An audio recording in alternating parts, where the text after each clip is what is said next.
کسی کو کوئی رکاوٹ نہیں ہے، کیونکہ اس کلمے کی اتنی بڑی اہمیت ہے کہ اللہ نے ان کو یہ کہا کہ یونس علیہ السلام نے جب وہ مچھلی کے پیٹ میں چلے گئے، انہوں نے مائنڈ کیا تھا ایک بات کو، اللہ نے ان کی امت کے لیے سزا تجویز کر دی تھی اور کہا تھا کہ ان کو سنا دو جا کے، ان کو بتا دو جا کے کہ میں ان پہ عذاب نازل کرنے لگا ہوں۔ وہ لوگ بوریے اوڑھ کے کھلے میدانوں میں چلے گئے، کپڑے اتار دیے، توبہ کی، سر سجدے میں ڈال دیے۔ اللہ نے توبہ قبول کی اور ان کی سزا ٹال دی۔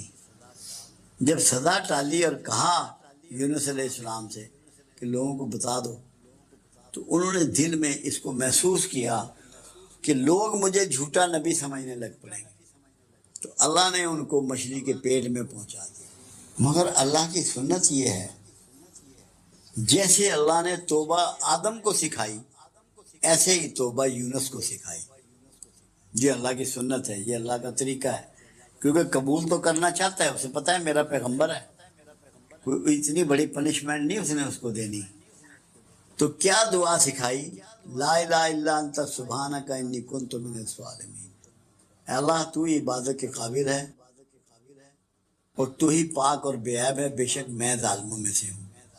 یہ اقرار ہے جو بندے نے کرنا ہے، یہ اقرار سکھایا۔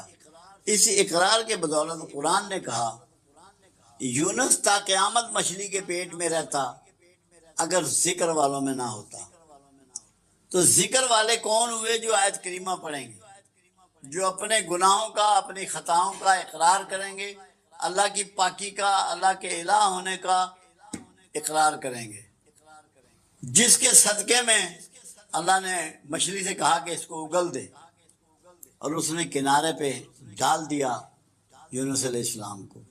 پھر اللہ نے کدو کی بیل اس کے اوپر ڈال دی، بتا دیا کہ اگر کوئی حبس بے جا میں رہے، مچھلی کے پیٹ میں رہے، جہاں آکسیجن کم ہو، کھانے پینے کو نہ ہو، تو اس کے وہ جسم ایسے ہو جاتا ہے جیسے روئی کے گالے۔ اس کی فٹنس کے لیے کدو استعمال کراؤ، یہ اللہ نے مہربانی کر دی۔ تو آیت کریمہ وہ ذکر ہے جو بہت بڑی فضیلت کا باعث ہے، اور کوئی مصیبت، کوئی پریشانی رہتی نہیں اگر آپ اس کو اپنی زندگی میں داخل کر لیں، اس کو چھوڑیں نہیں، اس کو پکڑ لیں۔ میں ایک دفعہ لاہور میں تقریر کر رہا تھا اور میں نے کہا کہ آیت کریمہ آپ بے وضو پڑھ سکتے ہیں، یہ میں نے لفظ کہے۔ ایک صاحب تھے، کوئی پتہ نہیں کون سے مکتبہ فکر کے تھے، وہ ظفر صاحب کے پاس گئے، میں تو واپس آ گیا جیلم لیکچر دے کے۔ وہ کہنے لگے تمہارا استاد جو ہے اس نے بڑی بے دینی کی بات کی ہے۔ جی کیا کہا انہوں نے کہا کہ آیت کریمہ آپ بے وضو بھی پڑھ سکتے ہیں۔ میں نے کہا ان سے پوچھیں۔ انہوں نے مجھے فون کیا، مولوی صاحب نے مجھے انہوں نے ٹیلی فون کیا، کہنے جی یہ آپ نے کہا ہے۔ میں نے کہا محترم یہ تو بتاؤ یونس علیہ السلام مچھلی کے پیٹ میں وضو کرتے رہے تھے؟ یہ تو پڑا ہی بے وضو کیا ہے، وہ وضو میں تھوڑی تھے یونس علیہ السلام مچھلی کے پیٹ میں۔ اس لیے یہ اس بیماری میں مبتلا نہیں ہونا کہ بڑا گرم ہے، بڑا جلالی ہے۔ کوئی نہ جلالی ہے نہ گرم ہے، اللہ کا اسم ہے، اللہ سے معافی اور توبہ کا ایک انداز ہے۔ اللہ نے اس کو اتنا قبول کیا کہ یہ کہہ دیا کہ تا قیامت مچھلی کے پیٹ میں رہتا اگر ذکر کرنے والوں میں نہ ہوتا۔ تو خدا کا واسطہ ہے اس کو گرم اور سرد اور جلالی اور غیر جلالی ان عذابوں سے بچ جاؤ، اللہ کو یاد کرو اور دل سے کرو اور معافی مانگو اور توبہ کرو۔ ہر وقت پڑھ سکتے ہو، جتنا چاہے پڑھ سکتے ہو۔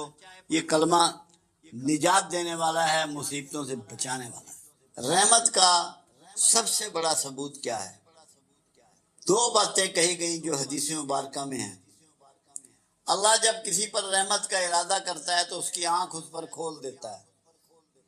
جب اپنے گناہ، اپنی خرابیاں، اپنی کوتاہیاں، اپنی برائیاں محسوس ہونی شروع ہو جائیں، نظر آنی شروع ہو جائیں، تو سمجھ لو رحمت شروع ہو گئی۔ اگر دوسروں کے عیب اور کھوٹ تمہیں نظر آ رہے ہیں تو تم پہ رحمت شروع نہیں ہوئی۔ جب صرف تمہیں اپنے عیب اور اپنے کھوٹ نظر آنے شروع ہو جائیں تو رحمت شروع ہو گئی.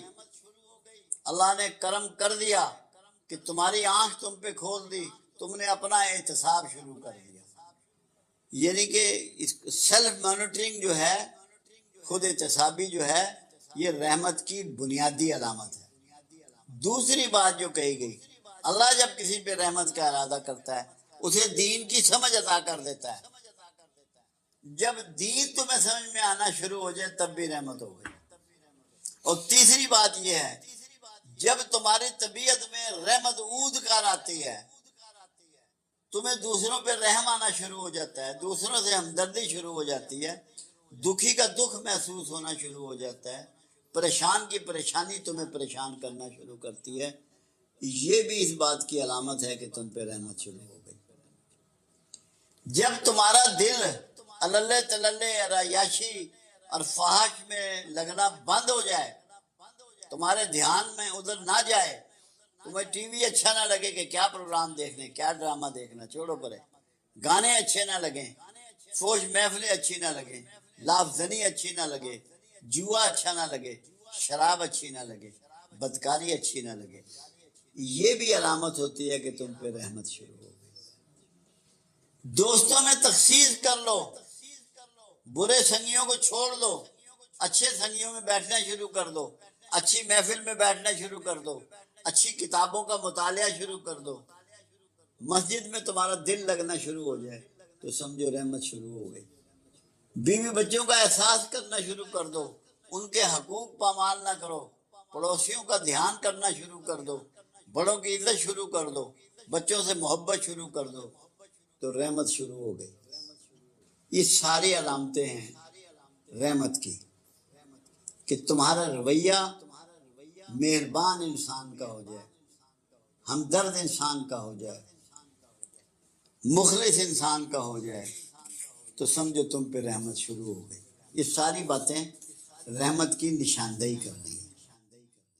سادہ کھانا، سادہ دفتر، سادہ گھر، چھوٹا گھر، چھوٹا دفتر، چھوٹی گاڑی، اپنے آپ کو سکیل کر. میں نے ٹی وی پہ ایک دفعہ پروگرام کیا تھا جس کا نام میں نے رکھا تھا ریورس گیئر. اس میں میں نے یہی کہا تھا کہ پیچھے آ جاؤ ورنہ زندت تمہارا پیچھا کر رہی ہے، تمہیں نہیں چھوڑے گی. یہ بات ہے کوئی 6 سال پہلے کی. میں نے کہا بجلی کا بٹن جلانے کی طاقت نہ رکھو گے، تمہارے گھر میں بجلی موجود ہوگی. گیس استعمال نہیں کرو گے، گاڑی تمہارے گھر کھڑی ہوگی، پیٹرول نہ ڈلوا سکو گے. پلٹ پلو، واپس ریورس لگاؤ. 1964 تک جا کے دیکھو کیا سامان ہوتا تھا گھروں میں. یورپ جا کے دیکھو ان کے گھروں میں کیا سامان ہے، چائنا جا کے دیکھو ان کے گھروں میں کیا سامان ہے، انڈیا جا کے دیکھو ان کے گھروں میں کیا سامان ہے. کم سامان کے ساتھ جینا سیکھو، کم اسباب کے ساتھ جینا سیکھو. جب تک سادگی اختیار نہیں کرو گے دنیا کی کوئی طاقت تمہارے حالات نہیں بدل سکتی. 10 IMF آ جائے تب بھی نہیں بدل سکتے، یہ ممکن ہی نہیں ہے. سب سے پہلی بات سمجھیں، اللہ کہتا ہے جسے چاہوں امیر کروں، جسے چاہوں غریب کروں، جسے چاہوں کشائش والا دوں، جسے چاہوں ناپ تول کے دوں، جسے چاہوں نہ دوں. یہ سب سے بڑا ایشو اللہ کے ساتھ ہے. اللہ کو راضی کرنے کی کوشش کرو. جب تک اللہ کو راضی نہیں کرو گے تمہارے حالات. دوسرا، اللہ کسی بھکاری کو پسند نہیں کرتا. بھکاریوں کے بارے میں حدیث مبارکہ ہے، میرے آقا کا فرمان ہے کہ قیامت والے دن بھکاری ایسے ہوں گے جیسے ان کے چہروں پہ غار ہوں، دونوں طرف یہ گالوں کی بجائے غار ہوں گے، ان کو ایسے اٹھایا جائے گا. پھر اللہ کہتا ہے میں نے اور تم مفلوق الحال تھے، میں نے اور میرے رسول نے تمہیں غنی کر دیا. اللہ رسول کو راضی کرنے کی کوشش کرو. راضی کیسے کرو گے وہ بھی اللہ بتا رہا ہے. اللہ فرماتا ہے جو میرے شکر گزار بندے ہیں میں ان کے انعامات میں اضافہ کرتا ہوں. ہمارے ہاں سب ناشکر ہیں. صبح جب ہوتی ہے حکمرانوں کو، اہلکاروں کو، محلے والوں کو، سبزی والے کو، فروٹ والے کو، دودھ والے کو، گوشت والے کو، سب کو برا بھلا. ہر چیز نمبر 2 ہے، ہر چیز غلط ہے. اور جو کہہ رہا ہوتا ہے وہ سارے کام نمبر 2 کے کر رہا ہوتا ہے. ہر ایک کا شکوہ صبح. یہ زبان اللہ نے ہمیں دی تھی اور یہ ہونٹ دیے تھے اپنا شکر ادا کرنے کے لیے. ہم دن کی ابتدا ناشکرے پن سے کرتے ہیں. دنیا کی کون طاقت ہمیں محفوظ کر لے گی؟ کوئی بچا لے گا ہمیں؟ کیا یہ ممکن ہے؟ تو ہمیں شکوے چھوڑ کے اللہ کا شکر گزار ہونا ہے اور فضول خرچی سے بچنا ہے. یہ دیکھنا ہے اپنے اپنے گھروں میں کہ کون سی چیز ایسی ہے جو ہم نہ کریں تو ہمارے اخراجات کم ہو سکتے ہیں. بھلے ان کے پاس جتنا مرضی پیسہ ہو مگر اخراجات کرنا اچھی عادت نہیں ہے. ایک ایک آئٹم کو گننا ہے، دیکھنا ہے کہ آج سے 50 سال پہلے ہمارے گھروں میں کیا چیزیں استعمال ہو رہی تھی، کتنی استعمال ہو رہی تھی، آج کتنی استعمال ہو رہی ہیں اور کیا رویے ہیں ہمارے. باہر کھانے پہ ہم کتنا لگاتے ہیں، گھر میں پکانے پہ کتنا لگاتے ہیں.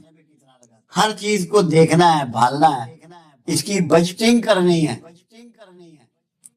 قومی سوچ کے ساتھ کرنی ہے. غربت قومی مسئلہ ہے، یہ تب تک دور نہیں ہوگی. پھر رسول اللہ صلی اللہ علیہ وسلم کا اس میں فرمان، ایک تو اللہ کی طرف سے ہو گیا کہ فضول خرچی نہ کرو، اسراف نہ کرو اور میرا شکر گزار بندے بنو.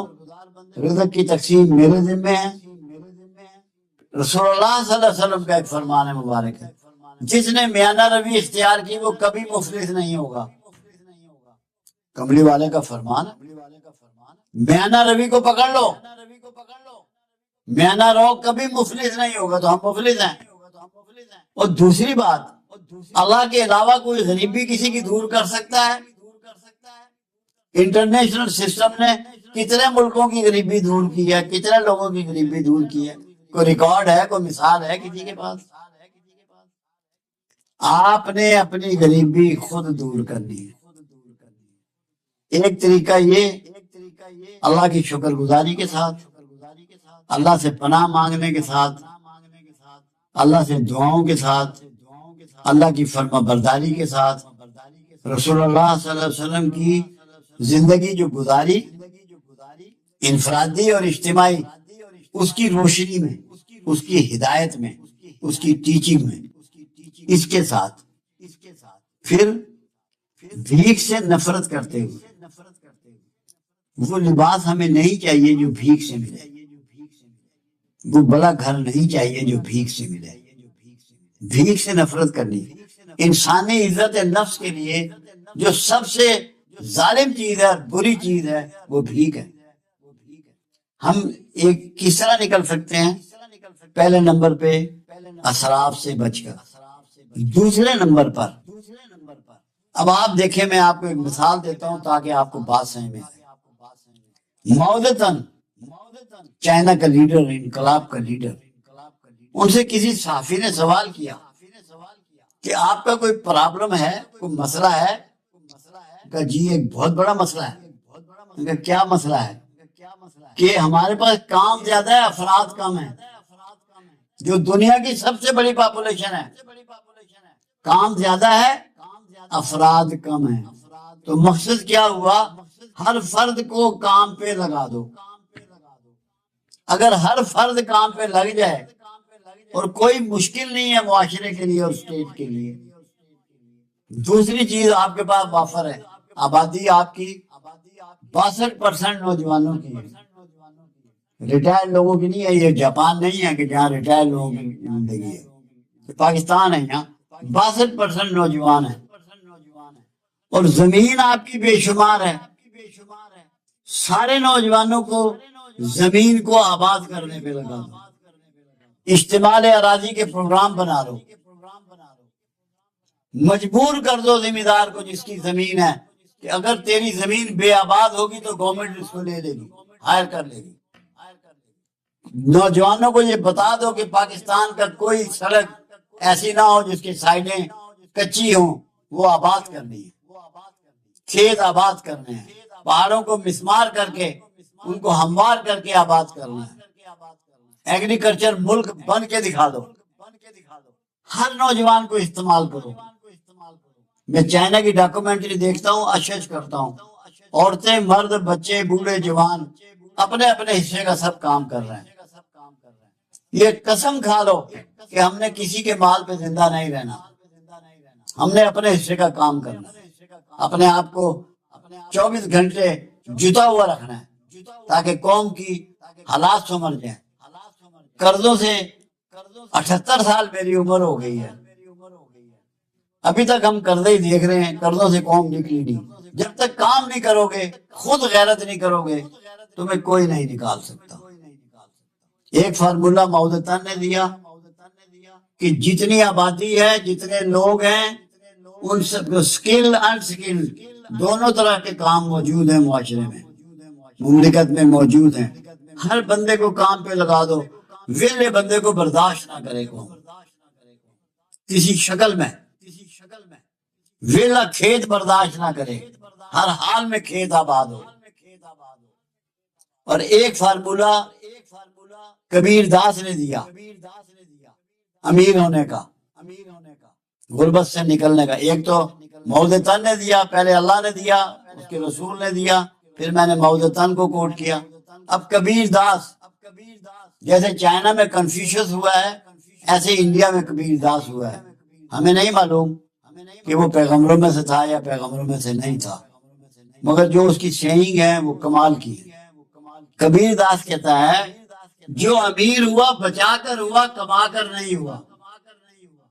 جو امیر ہوا بچا کر ہوا، کما کر نہیں ہوا۔ مثال دی اس نے، ایک شخص ہے 1000 روپیہ روز کماتا ہے اور شام کو 1000 ہی خرچ کر دیتا ہے۔